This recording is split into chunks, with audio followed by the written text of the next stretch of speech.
बच्चों last lecture के अंदर अपन ने इलेक्ट्रिक डाइपोल पढ़ा था, इलेक्ट्रिक डाइपोल मोमेंट के बारे में हमने बात की थी। आप पीछे वाले लेक्चर को एक बार जरूर देखें। आप ये लेक्चर स्टार्ट करने से पहले एक बार थोड़ा सा पीछे वाले लेक्चर को रिवाइज कर लें, पेज को पलट लें। अब आज के लेक्चर के अंदर अपन क्या करने वाले हैं, इलेक्ट्रिक डाइपोल मोमेंट पे एक दो न्यूमेरिकल्स करेंगे और डाइपोल की वजह से इलेक्ट्रिक फील्ड फाइंड आउट करेंगे, जो कि बहुत इंपॉर्टेंट डेरिवेशन है, हर साल एग्जाम में भी आते हैं। तो अपन पहले दो इजी क्वेश्चन कर लेते हैं डाइपोल मोमेंट पे। देखो डाइपोल मोमेंट एक वेक्टर क्वांटिटी है, तो इसके जो न्यूमेरिकल्स होंगे वो एज अ वेक्टर की तरह होंगे। Solve total dipole moment find out करना है तो वेक्टर वाला तरीका काम में लेंगे। तो देखते हैं अपन दो क्वेश्चन करते हैं। सबसे पहला फर्स्ट क्वेश्चन है find electric dipole moment of NaCl which has interatomic separation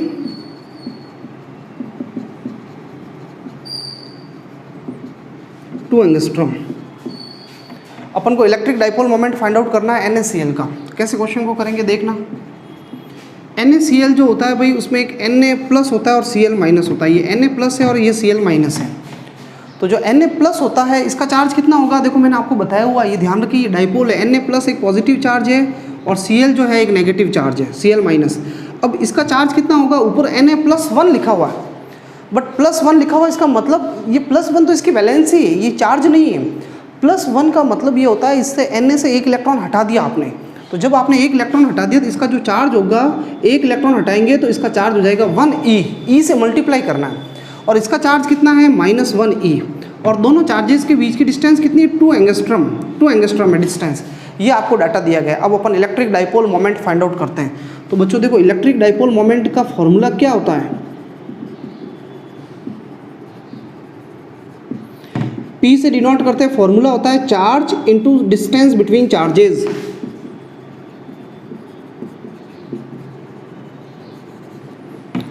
charge और चार्ज के बीच की डिस्टेंस। अब चार्ज में कोई भी दोनों में से एक चार्ज का मैग्नीट्यूड लेना है। डाइपोल में हमेशा दोनों चार्ज बराबर होते हैं, ये भी 1e है, ये भी कितना है 1e। तो चार्ज की वैल्यू तो है 1e, या सिंपली में आप e भी लिख सकते हो।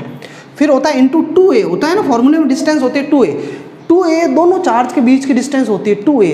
तो हमारे यहाँ दोनों चार्ज के बीच की जो डिस्टेंस है, टोटल डिस्टेंस 2a। वैसे तो हम टोटल डिस्टेंस को 2a बोलते हैं, 2a बोलते हैं। हमें हमेशा देखो, आपको जब भी कहा जाएगा दो चार्ज के बीच में इतनी डिस्टेंस, तो वो टोटल डिस्टेंस होगी 2a, ध्यान रखना। तो 2a टोटल डिस्टेंस कितनी है, 2 एंगस्ट्रॉम। तो दोनों चार्ज के बीच की जो टोटल डिस्टेंस लिखते हैं अपन, फॉर्मूला होता है P = Q × 2a। तो Q तो है चार्ज की वैल्यू e, और 2a होती है दोनों चार्ज के बीच की टोटल डिस्टेंस। टोटल डिस्टेंस है 2 एंगस्ट्रॉम। कितनी है टोटल डिस्टेंस, 2 एंगस्ट्रॉम। मैंने तो ये Q × 2a फॉर्मूला नहीं लगा करके ये लगा दिया, चार्ज इंटू डिस्टेंस। तो चार्ज और डिस्टेंस दोनों के बीच की है 2 एंगस्ट्रॉम। अब बस सॉल्व करो इसको। तो 1e की वैल्यू होती है 1.6 × 10⁻⁹ इंटू 2, और एंगस्ट्रॉम की वैल्यू होती है 10⁻⁻10। बस इसको सिंप्लीफाई कर दो भाई, ये 2 1.6 से मल्टीप्लाई हो जाएगा तो 3.2, 10⁻⁻19 और -10 मिलकर के -29 होगी, और यूनिट होता है कूलम इंटू मीटर। ये एक न्यूमेरिकल हो गया। अब एक क्वेश्चन और करा रहा हूँ मैं आपको, फिर उसके बाद नेक्स्ट टॉपिक पे आते हैं। बच्चों देखो, एक नेक्स्ट क्वेश्चन है, find net electric dipole moment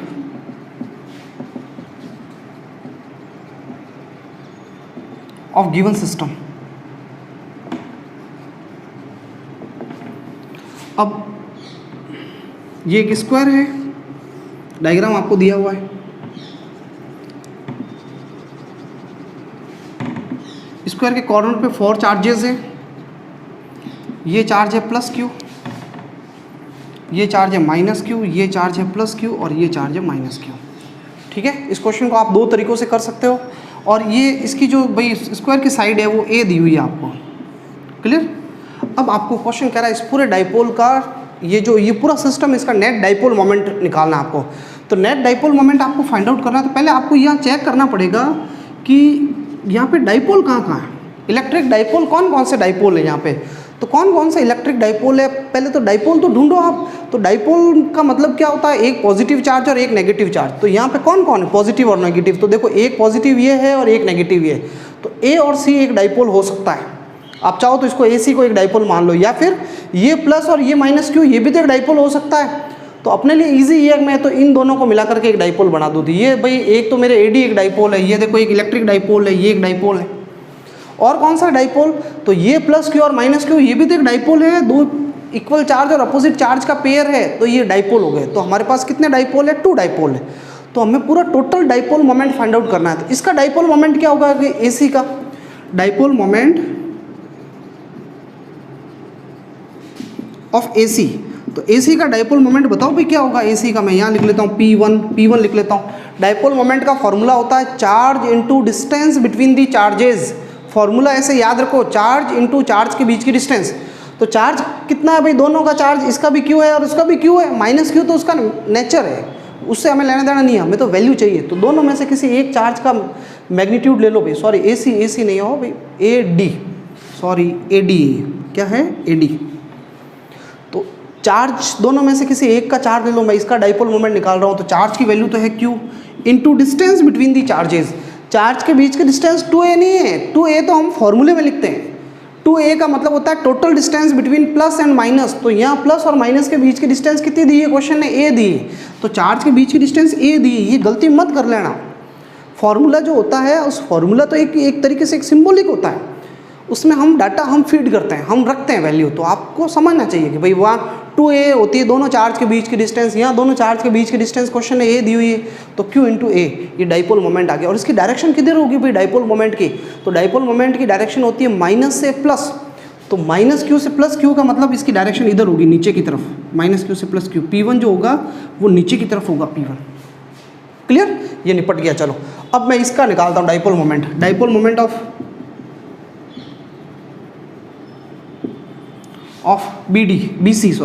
BC का डाइपोल मोमेंट क्या होगा, तो डाइपोल मोमेंट का वही फॉर्मूला है, चार्ज, दोनों चार्ज भाई दोनों क्यू है, तो कोई एक चार्ज लिख लो और चार्ज के बीच की डिस्टेंस कितनी है, a। ये एक दूसरा डाइपोल मोमेंट आ गया इसका भी। इसका डाइपोल मोमेंट क्या होगा, माइनस से प्लस, यानी नीचे की तरफ होगा, इसको अपन कहते हैं P2। तो ये डाइपोल मोमेंट नीचे है, ये भी डाइपोल मोमेंट नीचे है, तो टोटल डाइपोल मोमेंट क्या होगा, तो एक ही डायरेक्शन में दोनों डाइपोल मोमेंट है ना, दोनों P1 भी नीचे की तरफ है और P2 भी नीचे की तरफ है, दोनों एक ही तरफ है, नीचे है। तो जब दो वेक्टर एक ही डायरेक्शन में होते हैं तो हम डायरेक्ट ऐड कर लेते हैं। तो नेट डाइपोल मोमेंट क्या होगा भाई, नेट डाइपोल मोमेंट निकालना है तो P1 प्लस P2 कर दो। तो P1 की वैल्यू कितनी है, Q इंटू ए, और P2 की वैल्यू भी है Q इंटू ए, मिलकर के कितना हो गया भाई, 2Q इंटू ए। ये एक आंसर आ गया लो। और इसकी पूरे की डायरेक्शन किधर होगी, रिजल्टेंट की नीचे की तरफ होगी, नीचे अलॉन्ग DA कह दो या अलॉन्ग CB कह दो। ये नेट डाइपोल मोमेंट आ गया। ये क्वेश्चन को नोट कर लो, इजी क्वेश्चन है, ऐसे एग्जाम आएंगे। एक दूसरा क्वेश्चन और करा रहा हूँ मैं डाइपोल मोमेंट पे। अब जैसे ये क्वेश्चन देखना, इसमें आपको कहा जा रहा है net dipole moment find out करो सिस्टम का, और आपको एक ऐसा ट्राइंगल दिया हुआ है, ये ट्राइंगल का A पॉइंट है, ये पॉइंट B है और ये पॉइंट C है। तीनों जगह पे 3 चार्ज पड़े हुए हैं। यहाँ पे जो चार्ज पड़ा हुआ है वो -2Q है, और यहाँ पे जो पड़ा हुआ है +Q, और यहाँ पे भी पड़ा हुआ है +Q, और इसकी ट्राइंगल की साइड है A। अब आपको कहा डाइपोल मोमेंट निकालो भाई। तो एक्चुअली अब इस क्वेश्चन में डाइपोल मोमेंट निकालना है, तो आपको यहाँ पे चार्ज कहाँ दिख रहे हैं, डाइपोल कहाँ दिख रहे हैं, पहले डाइपोल तो ढूंढो। तो पहले तो बच्चों एक बार ये क्वेश्चन लिख लो और डायग्राम बना दो ये, ठीक है। अब मुझे डाइपोल कहाँ है, इसमें डाइपोल कहाँ है, डाइपोल ढूंढना है।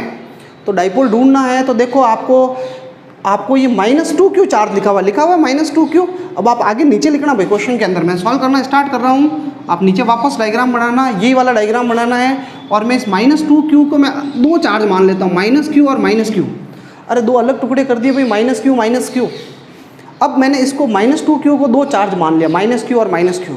तो अब जैसे ये -Q और +Q मिलके तो एक डाइपोल हो गया ना, -Q और +Q मिलके एक डाइपोल हो गया, इक्वल और अपोजिट चार्ज। तो ये A भी एक डाइपोल है, इसका डाइपोल मोमेंट किधर होगा, माइनस है प्लस, तो ये मेरे एक डाइपोल हो गया भाई। दूसरा डाइपोल कहाँ होगा, ये -2Q था, एक -Q तो उसके साथ ऐड कर दिया, और ये एक -Q और +Q, ये एक डाइपोल है। इसका डाइपोल मोमेंट किधर होगा, इसका भी माइनस से प्लस की तरफ होगा, नीचे की तरफ। तो वो P1 वाला जो डाइपोल मोमेंट है वो इधर है, और P2 वाला इधर है। ये डाइपोल मोमेंट दोनों के अलग अलग, क्लियर। तो अपन एक एक डाइपोल मोमेंट निकालते हैं। पहले मैं इसका निकालता हूँ AB का, dipole moment of AB।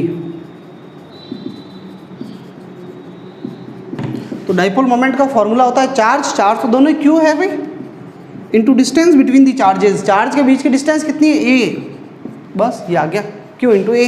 Simple सा फॉर्मूला है। अच्छा दूसरे का डाइपोल मोमेंट बताओ भाई ऑफ एसी,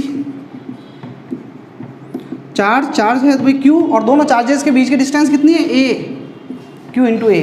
तो ये आ गया। अब देखो बच्चों ये डाइपोल मोमेंट इधर है, ये इधर है, दोनों थीटा एंगल पे लग रहे हैं, तो रिजल्टेंट कैसे निकालेंगे? रिजल्टेंट नेट डाइपोल मोमेंट जब आपको बताया गया है कि दो वेक्टर थीटा एंगल पे लगते हैं तो P1 square P2 square 2P1 P2 cos theta formula लगेगा। कॉस थीटा, थीटा कितना होगा भाई इन दोनों डाइपोल्स के बीच का एंगल? तो 60 डिग्री। दोनों डाइपोल मोमेंट के बीच का एंगल कितना है? 60 डिग्री। तो थीटा की जगह आ जाएगा कॉस 60। अब बस सॉल्व करते हैं। देखो थोड़ी देर के लिए यहाँ पे P1 और P2 दोनों इक्वल है, QA ये भी QA, तो मैं P2 की जगह P1 लिख लेता हूँ, P2 की जगह P1, 2P1 ये भी P2 की जगह P1 हो गया। और cos 60 कितना होता है? हाफ, हाफ से हाफ कट गया, ये P1 स्क्वायर हो गया, P1 स्क्वायर मिलके कितने P1 स्क्वायर हो गया भाई? 3P1 square. और 3P1 स्क्वायर 3 तो रूट के अंदर रह गया और P1 रूट से बाहर आ गया, √3। और P1 की वैल्यू कितनी? P1 की वैल्यू, तो P1 की वैल्यू है Q इंटू ए, तो P1 की वैल्यू है Q इंटू ए। ये आंसर आ गया भाई नेट। और नेट डाइपोल मोमेंट इन दोनों का जो रिजल्टेंट होगा वो बीचों बीच होगा, अलॉन्ग द मीडियन के अलॉन्ग होगा। तो ये क्वेश्चन भी कंप्लीट हो गया। ठीक है, इसको नोट डाउन कर लो।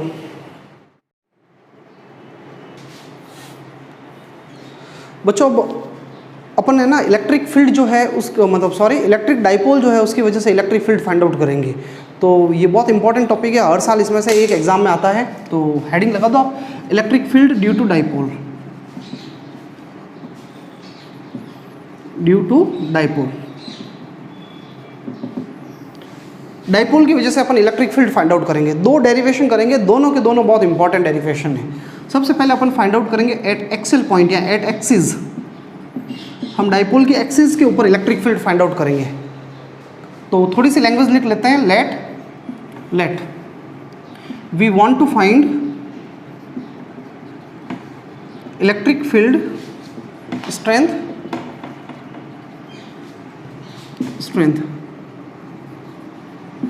Due to dipole at distance small r, कितनी डिस्टेंस पे? Small r from O centre है भाई, from O at point P, at axial point लिख लो आप, एट एक्सेल, एक्सिस के ऊपर है। एग्जाम में क्वेश्चन भी इसी तरीके से आएगा, axial point P as shown in figure. ये आप थोड़ी सी लैंग्वेज लिख लो। अब मैं डायग्राम बना रहा हूँ। देखो डायग्राम बनाने के लिए मुझे जगह चाहिए, तो मैं थोड़ा ये रफ कर लेता हूँ। ये लैंग्वेज लिख लो आप, और फिर इसके नीचे आपको डायग्राम बनाना है। मैं ये पार्ट थोड़ा सा हटा देता हूँ। बच्चों इसको समझना बहुत इजी डेरिवेशन है। इस डेरिवेशन की खाली 2 लाइन ही है, बाकी तो आगे सॉल्व कर रहे हैं, मैथमेटिक्स लगा रहे हैं, सिंपली मल्टीप्लाई कर रहे हैं, एलसीएम ले रहे हैं, ये करेंगे। स्टार्टिंग की 2 लाइन ही अपने आप में इंपॉर्टेंट है। तो देखो यहाँ पर ये डाइपोल पड़ा हुआ है, ये इलेक्ट्रिक डाइपोल है, ये पॉइंट ए है, ये पॉइंट बी है। यहाँ पे एक चार्ज पड़ा हुआ है -q, ये +q। हमेशा हम देखो अक्सर बच्चे भूल जाते हैं, +q इधर बना देते हैं, -q। जनरली हम जितने भी डायग्राम बना रहे हैं उसमें डाइपोल का, उसमें -q इधर ले रहे हैं, +q इधर ले रहे हैं डेरिवेशन के अंदर। ये इसका मिड पॉइंट है जिसको अपन बोलते हैं सेंटर। सेंटर से इसकी डिस्टेंस को भी a लिया मैंने, और ये डिस्टेंस भी कितनी ली? a। इस लाइन को आप बोलते हो एक्सिस, ये एक्सिस ऑफ डाइपोल है। तो एक्सिस के ऊपर मुझे इलेक्ट्रिक फील्ड निकालना है, ये इस पॉइंट P के ऊपर। क्लियर? मुझे P पॉइंट पे इलेक्ट्रिक फील्ड फाइंड आउट करना है, इस पॉइंट पे। ये डाइपोल की एक्सिस के ऊपर है। P की सेंटर O से जो डिस्टेंस है वो है r, कितनी है? r। अब बच्चों थोड़ा यहाँ ध्यान देना, आपको समझने की जो चीज़ है वो यही है। P पे इलेक्ट्रिक फील्ड निकालना है, तो P पे इलेक्ट्रिक फील्ड कौन प्रोड्यूस करेगा? चार्ज करेंगे। कितने चार्ज है यहाँ पे? यहाँ पे 2 चार्ज है, एक -q चार्ज और एक +q चार्ज है। और पिछले वाले लेक्चर के अंदर अपन डिस्कस कर चुके हैं कि किसी भी पॉइंट पे इलेक्ट्रिक फील्ड जो होता है वो किसी चार्ज की वजह से जनरेट होता है। तो इस पॉइंट पे इलेक्ट्रिक फील्ड निकालना, तो एरो इससे रवाना करने हैं।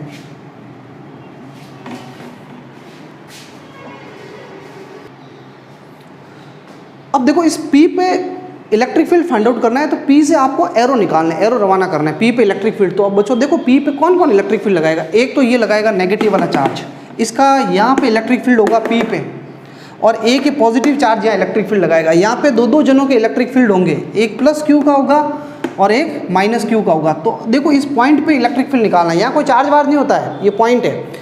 तो इस पॉइंट पे वो नेगेटिव वाले चार्ज का इलेक्ट्रिक फील्ड किधर होगा, तो मैंने बताया था नेगेटिव चार्ज का इलेक्ट्रिक फील्ड अंदर की तरफ होता है, इनवर्ड। तो इस पॉइंट पे इलेक्ट्रिक फील्ड, उस नेगेटिव चार्ज का जो इलेक्ट्रिक फील्ड होगा नेगेटिव वाले का, वो अंदर की तरफ होगा। इस पॉइंट पे दो इलेक्ट्रिक फील्ड होंगे, एक माइनस क्यू का होगा और एक प्लस क्यू का होगा, बस ये डायग्राम में बनाना है, बाकी कुछ नहीं। तो उस माइनस क्यू वाला क्या करेगा, इस पॉइंट को अपनी तरफ खींचेगा। तो ए का इलेक्ट्रिक फील्ड तो होगा अंदर, ई ए लिख लिया मैंने, ई ए अंदर की तरफ।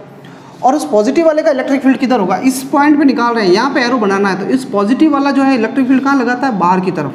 तो ई बी जो होगा वो बाहर की तरफ। तो इस पॉइंट पे हमारा एम ही यही है, हम इलेक्ट्रिक फील्ड फाइंड आउट कर रहे हैं पी पॉइंट पे, एक्सिस के ऊपर।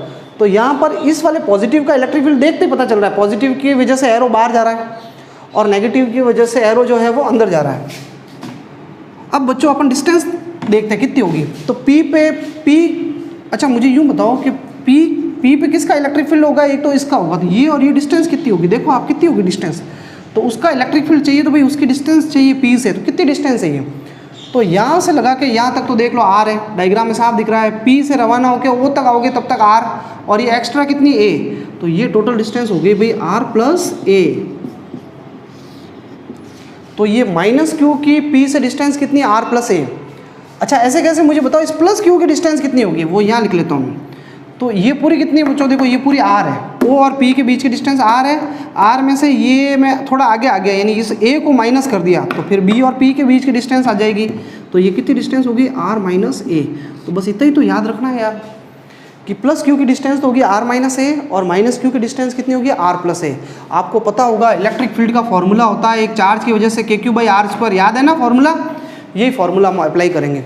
बस ये जो डिस्टेंस आर है ना वो चेंज हो जाएगी, पॉजिटिव चार्ज की डिस्टेंस अलग है, नेगेटिव चार्ज की डिस्टेंस अलग है। ये जो फॉर्मूला लगाएंगे हम पिछले लेक्चर में पढ़ चुके हैं, के क्यू बाई आर स्क्वायर, बस आर की वैल्यू अलग अलग होगी। तो स्टार्ट करते हैं अपन डेरिवेशन। अब डायग्राम बना दो आप नीट एंड क्लीन, फिर आगे इस डायग्राम में एक रिजल्टेंट फील्ड दिखाएंगे अपन, लेकिन पहले एक बार ई ए और ई बी फाइंड आउट करते हैं। तो सबसे पहले मैं लिखता हूँ इलेक्ट्रिक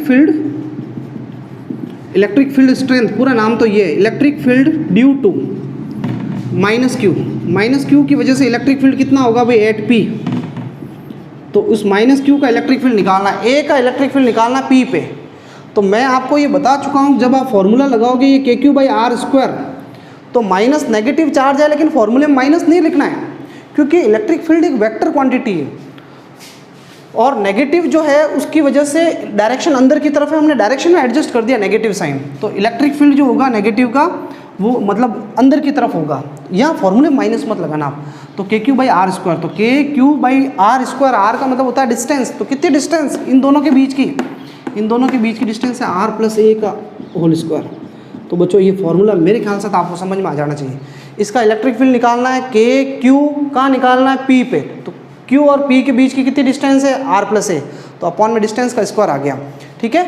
अच्छा इलेक्ट्रिक फील्ड की डायरेक्शन किधर है, मैं साइड में डायरेक्शन भी बता देता हूँ। पी से इलेक्ट्रिक फील्ड किधर है, ये पी से किसकी तरफ है, ए की तरफ, ये लिख लो, बस ये हो गया कंप्लीट। ऐसे कैसे, अब मैं बी का इलेक्ट्रिक फील्ड निकाल रहा हूँ पी पे। इलेक्ट्रिक फील्ड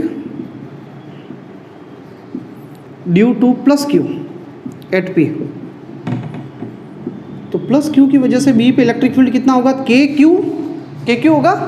और इस प्लस क्यू की पी से डिस्टेंस कितनी है भाई, इसकी पी पे निकाल रहे हैं, तो इसकी डिस्टेंस इससे देख लो ना, आर माइनस ए है। तो के क्यू बाई डिस्टेंस का स्क्वायर आता है, डिस्टेंस आर माइनस ए है, आर माइनस ए, तो आर माइनस ए का स्क्वायर कर देंगे। और इक्वेशन नंबर ये कौन सा हो गया, 2। और डायरेक्शन किधर है इसकी, ये इलेक्ट्रिक फील्ड बाहर जा रहा है, बाहर देखो पी से बाहर निकल रहा है, यानी बी से किसकी तरफ है, पी की तरफ। तो ये बी से पी की तरफ है, वो तो है पी से ए, और ये बी से पी की तरफ है। दोनों इलेक्ट्रिक फील्ड निकाल दिए मैंने। अब इस पॉइंट पे टोटल इलेक्ट्रिक फील्ड कितना होगा, तो दो फील्ड एक दूसरे के अपोजिट है, तो माइनस करके अपन नेट इलेक्ट्रिक फील्ड निकाल देंगे।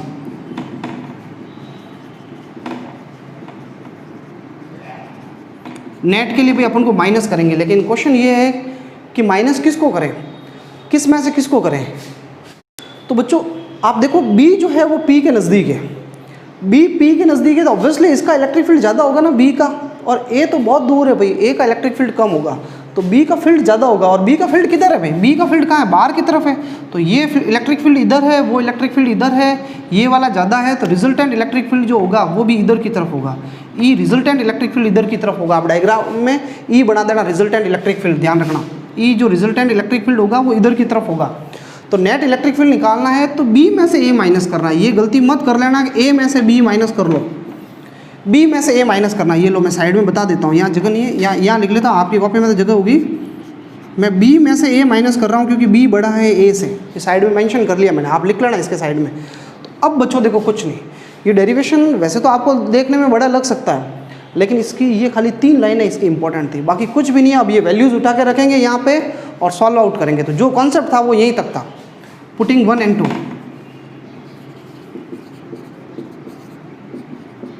बी का इलेक्ट्रिक फील्ड कितना है देखो, के क्यू आर माइनस ए का होल स्क्वायर, और ए का इलेक्ट्रिक फील्ड कितना है भाई, रखो आप के क्यू अपॉन आर प्लस ए का होल स्क्वायर। क्या कॉमन आ रहा है, के क्यू कॉमन आ रहा है भाई, के क्यू कॉमन आते ही ये क्या रह जाएगा 1 अपॉन आर माइनस ए का होल स्क्वायर, और यहाँ पे क्या रह गया 1 अपॉन आर प्लस ए का होल स्क्वायर। क्लियर, कॉमन ले लिया के क्यू मैंने। अब इसका एलसीएम लेना है, यहाँ कर लेते हैं। अगर नहीं आए सॉल्व करना, समझ में नहीं आए कैसे सॉल्व करते हैं, सीधा आंसर लिख लेना, लास्ट वाला जो आंसर आ रहा है। अब ठीक है, यहाँ मेरे ख्याल से कट नहीं रहा होगा भाई। अब मैं क्या कर रहा हूँ, ये एलसीएम ले रहा हूँ। एलसीएम क्या आएगा, ये पूरा आएगा एलसीएम, आर माइनस ए का होल स्क्वायर और आर प्लस ए का होल स्क्वायर, ये पूरा एलसीएम आ गया। ठीक है, ये पूरे एलसीएम आएगा, ये तो जाएगा उधर और ये जाएगा इधर, ये आर प्लस ए का होल स्क्वायर आ गया इधर माइनस, और आर माइनस ए का होल स्क्वायर आ गया इधर। अब देखो इतना सिंपली अपन सॉल्व कर रहे हैं। अब कुछ नहीं करना, आपको ऊपर वाला होल स्क्वायर खोलना है। तो देखना, ये ब्रैकेट लगाया हुआ रखना है आपको अपन को, और स्क्वायर खोलना है। तो मैं होल स्क्वायर खोल देता हूँ, R square plus A square, A plus B का होल स्क्वायर का फॉर्मूला लगाना है, R square plus A square plus 2ar, A square plus B square plus 2ab minus, अब ये ब्रैकेट लगाया हुआ है, ये देखो ए माइनस बी का होल स्क्वायर खोलना है। तो ए माइनस बी का होल स्क्वायर होता है ए का स्क्वायर प्लस बी का square minus 2ab minus 2ar, ये 2ar लिखा हुआ है, बोल भी रहा हूँ, नहीं दिख रहा है तो बोल देना। बोलोगे कैसे, ठीक है, सुनना है खाली, नहीं अगर नहीं दिख रहा है तो ठीक है, मैं तो बोल रहा हूँ उसमें एडजस्ट कर लेना। अब नीचे देखो, ये दोनों का होल स्क्वायर एक साथ लगा देता हूँ मैं स्क्वायर, और a माइनस बी और a प्लस बी क्या होता है, a का स्क्वायर माइनस b का स्क्वायर, ये तो पता है, छोटे बच्चे भी जानते हैं। a माइनस बी और a प्लस बी का क्या फॉर्मूला होता है, a square minus b square. अब बच्चों देखो एक स्टेप थोड़ा सा मैं कम कर रहा हूँ, इतने तो समझदार आप हो गए होंगे। अब मैं माइनस को अंदर भेजूंगा तो ये माइनस का आर स्क्वायर हो जाएगा, और वो कौन सा आर स्क्वायर है, प्लस का, तो आर स्क्वायर से आर स्क्वायर तो कट जाएगा। इस माइनस को अंदर भेजोगे तो ये माइनस का ए स्क्वायर हो जाएगा, और वो कौन सा, प्लस का ए स्क्वायर से और लो, ए स्क्वायर कट गया, ये माइनस अंदर जाएगा, माइनस माइनस क्या हो जाएगा, प्लस हो जाएगा। तो ये प्लस का एंड वो प्लस का दोनों ऐड होंगे। तो अब देखना, के क्यू 2ar ये प्लस हो गया भाई, प्लस का 2ar, कितने 2ar हो गए, 4ar हो गए, 4, लेकिन मैं फिर भी 4 नहीं लिखूंगा, मैं तो लिखूंगा 2 × 2ar। अब क्या कारण है वो अभी आपको समझ में आ जाएगा। और अपॉन में क्या पड़ा हुआ है, 2ar 2 बार आ रहा है तो मैंने 2 से मल्टीप्लाई कर लिया, इसका रीज़न अभी आपको समझ में आ जाएगा। R square minus A square को मैं ऐसे कैसे लिख लेता हूँ भाई, R square minus A square का होल स्क्वायर, ठीक है। अब बच्चों देखो, आप सबको पता होना चाहिए कि Q × 2a जो है वो फॉर्मूला है इलेक्ट्रिक डाइपोल मोमेंट का, आपको पता है ना इलेक्ट्रिक डाइपोल मोमेंट। अब मैं थोड़ा सा यहाँ से रफ कर लेता हूँ भाई, मुझे जगह की ज़रूरत है इसलिए मैं रफ कर लेता हूँ। अब देखना, ठीक है। अब Q × 2a जो है आप लोगों को पता है इलेक्ट्रिक डाइपोल मोमेंट होता है P का फॉर्मूला अभी आज स्टार्टिंग में न्यूमेरिकल इसी के किए हैं। तो Q × 2a को मैं लिख लेता हूँ P, और 2a क्या है भाई, दोनों डाइपोल के बीच की डिस्टेंस है, ये दोनों के बीच की a और a 2a, तो इसलिए ये E = K, Q और 2a मिलकर के क्या हो गया भाई P। ये देखो P लिख लिया मैंने, ऐसे कैसे, सिंपल यार, बच्चों की तरह समझा रहा हूँ। इस 2 को मैं आगे लिख लेता हूँ, 2kp, ये 2 है, ये k है, Q × 2a P है, और ये r है, और अपॉन में पड़ा है भाई R square minus A square. देखो इतना धीरे धीरे स्टेप बता रहा हूँ, आप खुद 2-3 बार लिखोगे तो प्रैक्टिस हो जाएगी, वैसे पढ़ने वाले बच्चों के लिए तो ये बिल्कुल ईजी है। अब बच्चों देखो, फॉर शॉर्ट डाइपोल, या मैं बता देता हूँ वेयर P मैंने लिखा है Q × 2a को, और ये होता है इलेक्ट्रिक डाइपोल मोमेंट, की साइड में आप बता देना। फॉर शॉर्ट डाइपोल, अगर एक छोटा डाइपोल होता है तो उसके लिए क्या होता है, आर ए से बहुत बड़ा होता है, ये आर डिस्टेंस जो है ये आर डिस्टेंस जो होती है, आर डिस्टेंस, ये पॉइंट पी की डिस्टेंस बहुत दूर होता है, पॉइंट पी बहुत दूर होता है और डाइपोल बहुत छोटा होता है, तो ए की वैल्यू बहुत कम होगी। तो ए बहुत कम होगा तो ये ए स्क्वायर जो दिख रहा है भाई, ए छोटा है। अब छोटे के स्क्वायर को, जैसे आर बहुत बड़ा है तो आर का स्क्वायर भी बहुत बड़ा होगा, और ए बहुत छोटा है तो ए का स्क्वायर बहुत छोटा होगा। जब बड़े में से छोटा माइनस करते हो तो नेग्लिजिबल होता है, तो इसलिए ए स्क्वायर को हटा दो, ए स्क्वायर नेग्लिजिबल होगा, ए का स्क्वायर नेग्लिजिबल होगा आर स्क्वायर के कंपेयर में। इस ए स्क्वायर को हटा दो। अब क्या बचा मुझे बताओ, 2kpr, और देखना ये ए स्क्वायर हट गया तो खाली आर स्क्वायर रह गया और स्क्वायर है, तो आर की कितनी पावर हो गई 4, तो आर की पावर 4 से ये आर की कट गया तो आर क्यूब रह गया। तो फाइनली हमारा आंसर आ गया। तो फाइनली अब मैंने एक्सिस पे इलेक्ट्रिक फील्ड निकाल दिया, इसलिए मैं पास में ये एक्सिस लिख लेता हूँ 2kp/r³। ये आंसर आ गया भाई, इलेक्ट्रिक फील्ड आ गया एट एक्सिस। इसको इक्वेशन नंबर 3 दे देते हैं, मेरे ख्याल से 3 नहीं दिया हुआ है पहले। तो ये मैंने डाइपोल के एक्सिस के ऊपर इलेक्ट्रिक फील्ड फाइंड आउट किया है।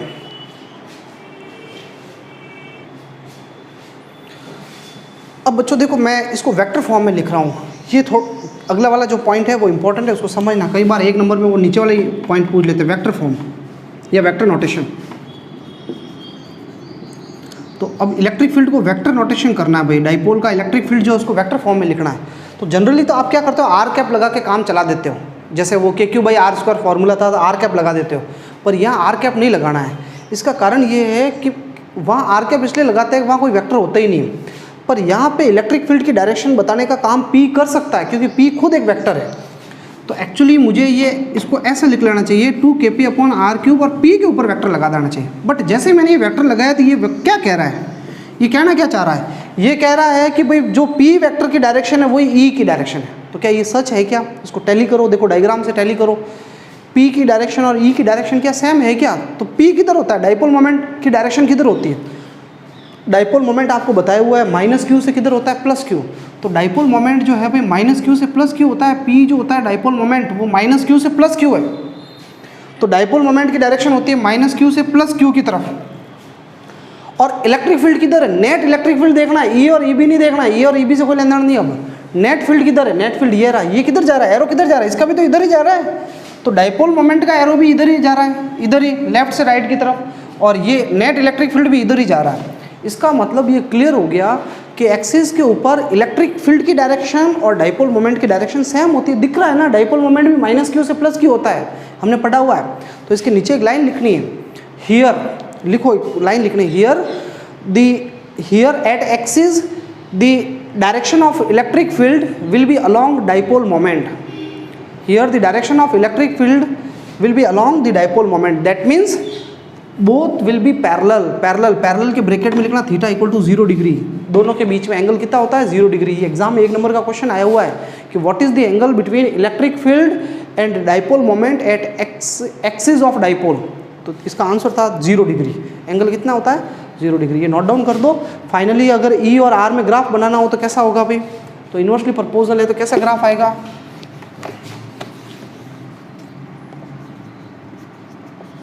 E इन्वर्सली प्रोपोर्शनल है r³ के, इसलिए E और R में ग्राफ जो आएगा वो ऐसा गिरता हुआ ग्राफ आएगा, ठीक है, फॉलिंग ग्राफ आएगा, क्योंकि E इन्वर्सली प्रोपोर्शनल है r³ के।